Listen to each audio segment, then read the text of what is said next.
Next on NCBA's Cattleman to Cattleman. How growth enhancement technologies can help improve your operation's bottom line. Plus, tips on grilling safely this summer. And Donald Trump teams up with beef. We'll explain. And now, NCBA's Cattleman to Cattleman with your host, Susie Ross. Hello, I'm Susie Ross. Thanks for watching Cattleman to Cattleman. A breakthrough for U.S. beef exports leads this week's cattle industry news. The International Organization for Animal Health, or OIE, voted unanimously to classify the United States as a controlled risk nation for BSE. This decision recognizes the low prevalence of BSE in the United States, as well as extensive efforts to prevent spread of the disease. The OIE decision could open many international markets to a wider range of U.S. beef exports, including bone-in beef and some cuts from older cattle. Congress is looking to put the brakes on local governments that use eminent domain to seize property for commercial purposes. House Bill 926 was introduced by Representative Stephanie Herseth Sandlin of South Dakota. It will deny federal economic development assistance to any local governing body abusing its eminent domain authority.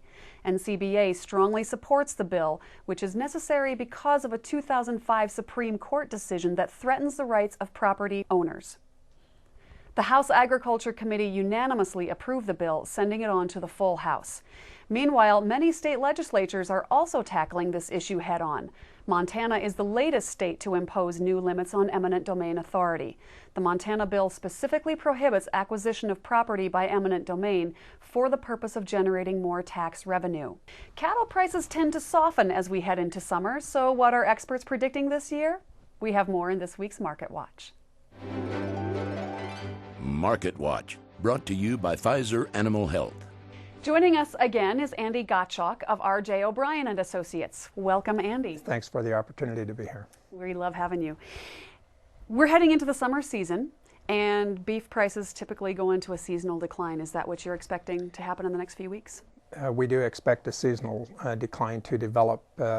It's important for producers to understand that the normal seasonal break from the winter-spring high is 16%. Cattle prices reached a high this winter of $100 per hundredweight. For a 16% break from that level would set up a target price of $84 for a summer-fall low. Given the fact that Korea has returned as a buyer of beef, we do expect that the low could be slightly above the normal seasonal decline, and that our low range would project to be $84 to $86 per hundredweight during the summer-fall period. Of course, beef demand can be a big factor in how cattle prices will trend. As we head into the summer grilling season, how are beef demand numbers looking? Beef demand typically peaks around the Memorial Day period, and then we go into what we call the summer doldrums, as consumers generally eat much lighter during the summer than they do prior to that period. The normal seasonal decline from a demand standpoint is about 5%. Contributing to the pressure on prices will be the fact that production generally increases, so we have less demand at a time when production increases, and that contributes to the normal seasonal decline that I alluded to earlier that accompanies the cash prices. Corn prices also weigh heavily on the cattle market. We saw some relief in corn prices with the big jump in prospective plantings. Is that big crop planting actually going to happen? Well, the plantings may be there, but the jury's still out on the size of the crop. The fact is this industry needs a 12.5 billion bushel crop to meet the demand. Traders are going to be watching very closely the time period from mid-June through the July 4th weekend, which is a very critical period in terms of crop development and assessing crop development. If the crop is in good conditions through the July 4th period, we would expect pressure then into the harvest lows this fall. If the crop is not in good condition at the time, then the upside is really wide open, and one could not rule out a test of the highs that occurred this past winter around $4.40 a bushel. Okay, as always, Andy, good stuff. It's very enlightening. Thank you. Thank you. We hope to have you again in the future. For more of Andy's take on the markets, visit our website at cattlemantocattleman.org. Beef safety is a top priority for America's beef producers. Since 2003, the National Cattlemen's Beef Association has been hosting annual safety summits funded by the Beef Checkoff. As Brian Baxter reports from Dallas, it's no coincidence that during that time there's been significant progress in improving beef safety. When consumers buy beef in the grocery or put a burger on the grill, they expect to have a product that's safe to consume. Meeting those expectations and ensuring we have the safest product possible are two key reasons why beef safety is a top priority for the beef industry. As a third-generation rancher, cow-calf producer in Arizona, and as all producers, we take great pride in our management production practices to make sure that what we do on the farm and on the ranch really ensures and has a direct relationship to beef safety and beef quality. If we're not dealing or not providing a safe product to our consumers, obviously they're going to look to other sources of protein. It's a topic that producers have focused on for years. In fact, as early as the mid-'80s, state organizations and their producers were implementing beef safety and quality assurance programs. We've made tremendous strides. Some of the strides in improving beef safety and sharply reducing the incidence of E. coli in beef have come as a result of the work done at the Safety Summit, a unique collaborative event created and hosted by America's beef producers and the Beef Industry Food Safety Council. We made a decision a number of years ago that we needed a place that we could bring our industry together to actually roll up our sleeves and get behind closed doors and talk about the issues that we're facing in our industry, specifically in the food safety area. The fourth Beef Safety Summit held in Dallas brought together more than 140 beef industry leaders representing all segments of the industry from the producer on through to retail and food service. You bet your business every day on food safety, so it's very important to us. We're all consumers. We all have consumers at home, and we want to ensure the safety of our products. If you're a packer, if you're a processor, you have the opportunity to sit down with feedlot operators, cow-calf operators, stockers, retailers, food service are here. So we have all those groups that are really sitting down, working together. The Beef Safety Summit is the place where packers, producers, retailers, and others in the beef industry work together to identify problems, share research and solutions, and focus on a single goal: making sure the beef consumers enjoy is safe. I think we've seen such success because of, one, the research that has occurred, and through that research, the intervention steps that have been identified, and then the willingness of the packing and processing industry to implement those in a very aggressive fashion. If consumers have confidence in the beef that they eat, then they'll purchase more of it. And if they purchase more of it and they have confidence in it, then the whole industry benefits from that activity. We're all in this together, from the farm, from the ranch to the plate. The results? Since 2000, the USDA reports the incidence of E. coli in ground beef is down more than 80%, and consumer confidence in the safety of U.S. beef stands at more than 93%. From the Beef Safety Summit in Dallas, I'm Brian Baxter for Cattlemen to Cattlemen. For more information on beef safety, head to cattlementocattlemen.org. Next on NCBA's Cattlemen to Cattlemen, we'll take a look at how technology can play an important role in improving your operation's bottom line. Plus, tips on beef safety as we head into the summer grilling season. And Donald Trump's newest project, this time in the beef industry. But first, here's a look at this week's market summary provided by CattleFax.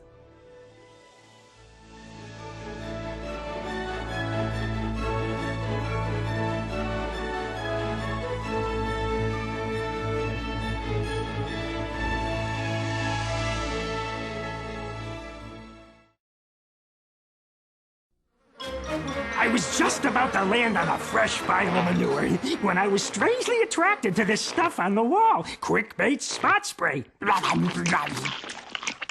That's good eating. Ooh, Quick Bait Fly Bait. I know it's gonna kill me, but I still love it. Quick Bait Fly Bait and Spot Spray make a lethal combination to lure flies into certain depth. Puree Purina's Wind and Rain minerals are research tested and field proven to provide balanced mineral nutrition essential for cattle health, growth, and reproduction.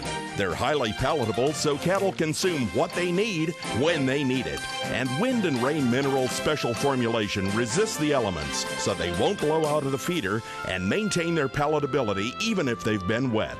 Wind and Rain cattle minerals from Purina Mills, building better cattle.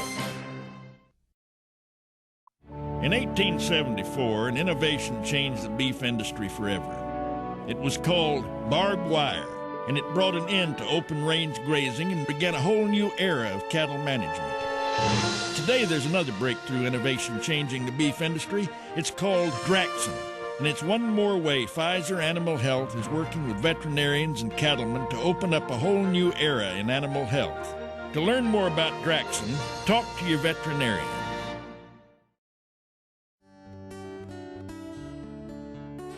And now, this week's Management Minute. When you start to look at these calves, one of the main things we deal with is the level of depression. And depression is directly related to the level of acidosis in these calves that's due to their bicarbonate loss. Other things we want to look at are when you get your hands on these calves, if you'll open the mouth and look at their mucous membranes or their gum lines, they should be nice and pink. They should refill very nicely when you put a little pressure on it. Another area to consider that'll show you level of dehydration is how far the eye sinks back into the bony orbit. As these calves dehydrate, they lose fluid and these eyes will sink back in. A third area to consider is what we call the skin tint. And you just take the skin over the shoulder or over the neck and pull it up and let it go. If the calf has normal fluid levels or is hydrated normally, that skin will pop back down into its normal position very rapidly. Another area we really need to look at is take the body temperature of these calves. If they're less than 100 degrees or greater than 103, that's a calf that probably does need therapy. So when you evaluate these calves, be sure and include your veterinarian so that you can get your treatment protocols and rehydration protocols put together before the calving season starts.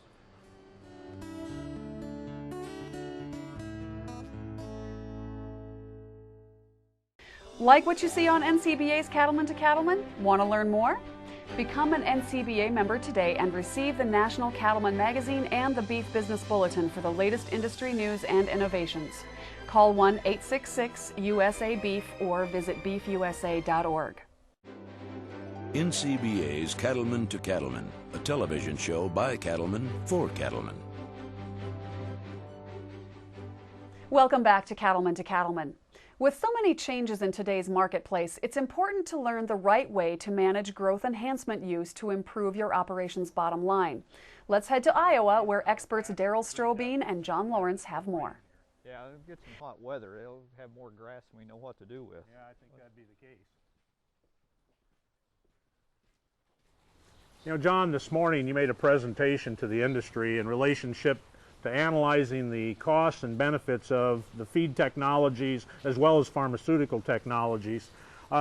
Before we get into those and make some points on that, you know, one of the things I think everyone needs to realize, those technologies were brought to the industry to, number one, ensure health and well-being of those products. They're very safe. They've been under the rigors of FDA, which really puts the clamps down on research. And we have to make sure that people understand that. They're there for the healthiness of the cattle, the wholesomeness of our product, and also the safety of our food. That's really what they're all about. You shared some things on the cow-calf industry and looking at, you know, these products that we work with today, both increase pregnancy rate as well as weaning weights. Do you want to expound on that a little bit? Yeah, we looked at the pharmaceutical technologies of the cow-calf industry, focusing primarily on dewormers for the cow herd and implants, and looked at the key economic variables of pregnancy rates and weaning weights. How'd you go about figuring out what the averages were of all these products? That's got to be a mind-boggling task. Well, we looked at, in total, for the total study, over 170 research publications, and used a meta-analysis to combine those research results into a single distribution around a particular issue such as pregnancy rate. We took those numbers and put them into 6 regional budgets representing the cow herd across the United States. So we got the regional effect on cost of production.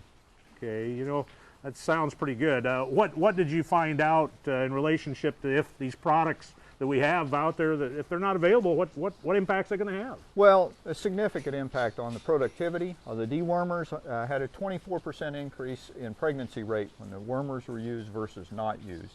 On a dollar and cent standpoint, that amounts to, for the dewormers, about $165 a head. We add in other things such as the growth promotants and fly control, other parasite controls. In total, these technologies are worth about $225 a head to the beef cow-calf herd. It's pretty substantial, John. It is. When we return, Daryl and John help explain how the proper use of growth technologies makes economic sense for your operation. We'll be right back. To some, it's just a pasture, but to you, it's part of a livelihood to be passed along. That's why Fort Dodge Animal Health developed Cydectin with pasture health in mind. Cydectin protects against performance-robbing internal and external parasites, and it's the only insecticide proven to have no adverse effects on beneficial dung beetle populations. Cydectin from Fort Dodge Animal Health, protecting your herd and your pasture, so they can both be passed along.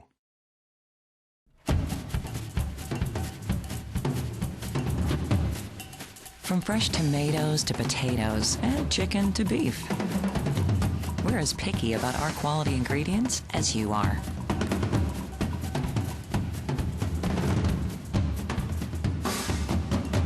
Because that's what we're made of.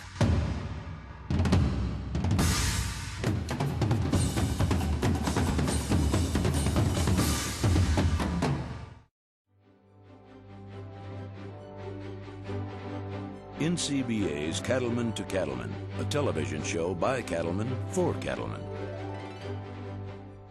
Welcome back to Cattleman.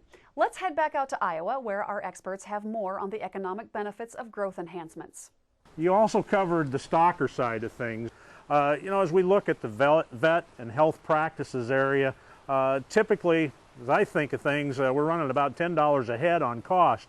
You know, are these producers getting their money back or getting more than that back? Oh, absolutely. We found a benefit of over $80 a head from Wow. these pharmaceutical technologies. We focused primarily on average daily gain from the stocker operations. They're mostly grass-based, Sure. forage-based. Sure. So really the bottom line is the pounds off the pasture. We found that, for example, the growth promoting implants had a 13% improvement in average daily gains, and parasite control was worth another 18%. But at the end of the day, it was worth about $80 a head for that $10 investment. That's certainly substantial. You know, John, finally you looked at the feedlot segment of our industry. Certainly average daily gain and feed efficiency are very important to that industry. Certainly we can have a huge impact in relationship to how we do these. How did the pharmaceuticals look in relationship to the feedlot industry, and what did you find?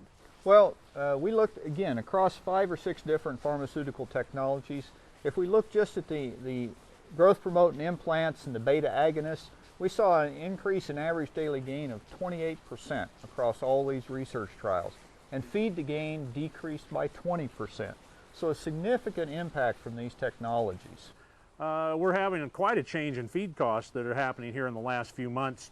Are producers supposed to look at these in a little different light? Should they change their strategies? Certainly now more than ever, with a higher feed cost, feed efficiency and growth rate are more important. And so I think now is the time that these technologies will pay off even better than in the past. Bottom line, what we found was in kind of 2005 prices and cost figures, the pharmaceutical technologies we examined were worth over $126 a head in improved efficiency and improved average daily gain. We've got to be thinking about this pharmaceutical area, how we can best utilize those, of course not abusing them as well. It's very important we use them correctly. Very interesting results. John, any last comments that you want to give us in relationship to the study? Well, I think the key thing is that these technologies have had a significant impact on reducing cost of production for the producers. That's had direct benefits for the consumers as well. What we found is if producers stopped using these technologies, we'd see an increase in cost of production of over $400 a head from conception through to slaughter.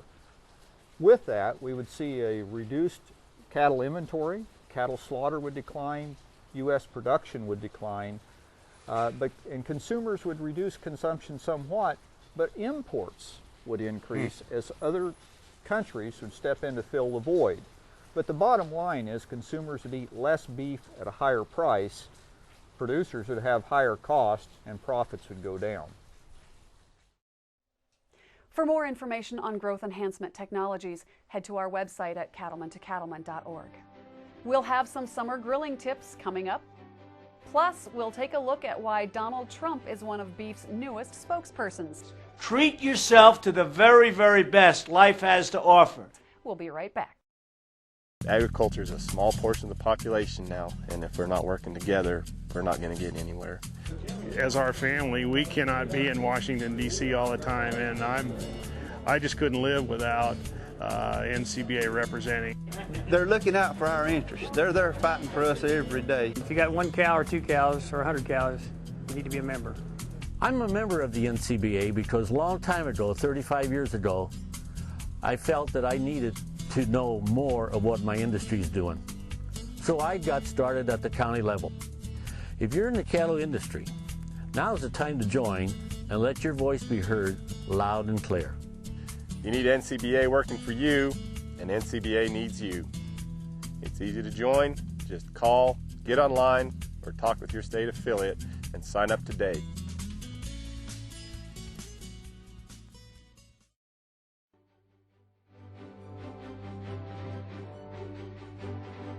NCBA's Cattleman to Cattleman, a television show by cattlemen for cattlemen.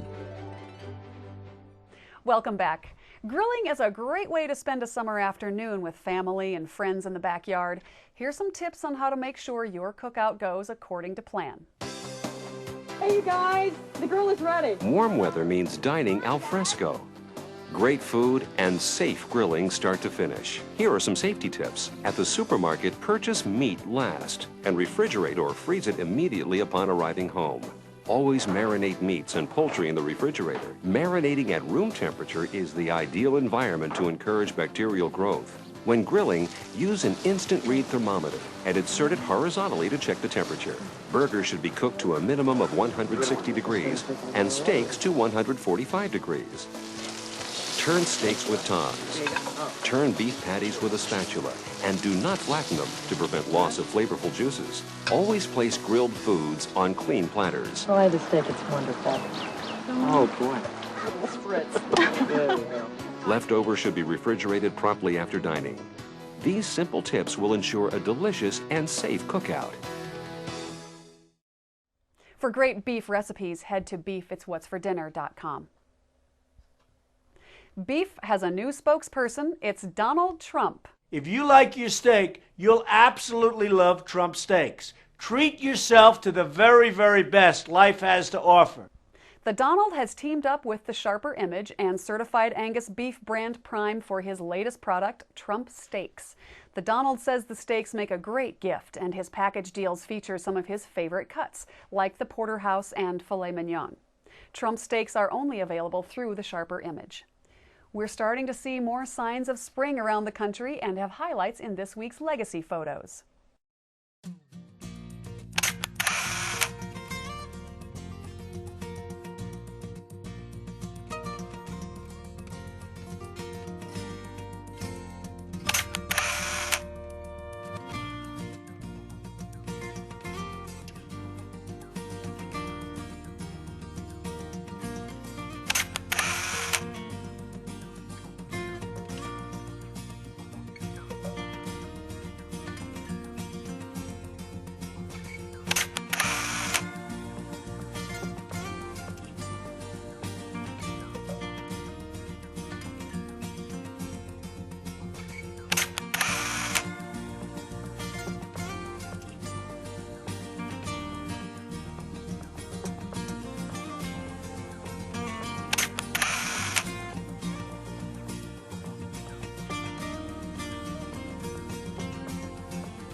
Please keep sending those photos. To do so, head to cattlemantocattleman.org for more information. Next week, we'll take a special look at an important issue facing farmers and ranchers across the country, eminent domain. Thanks for joining us on NCBA's Cattleman to Cattleman. Be sure to tune in next week. A new episode airs every Tuesday night at 8:30 Eastern Time right here on RFD TV.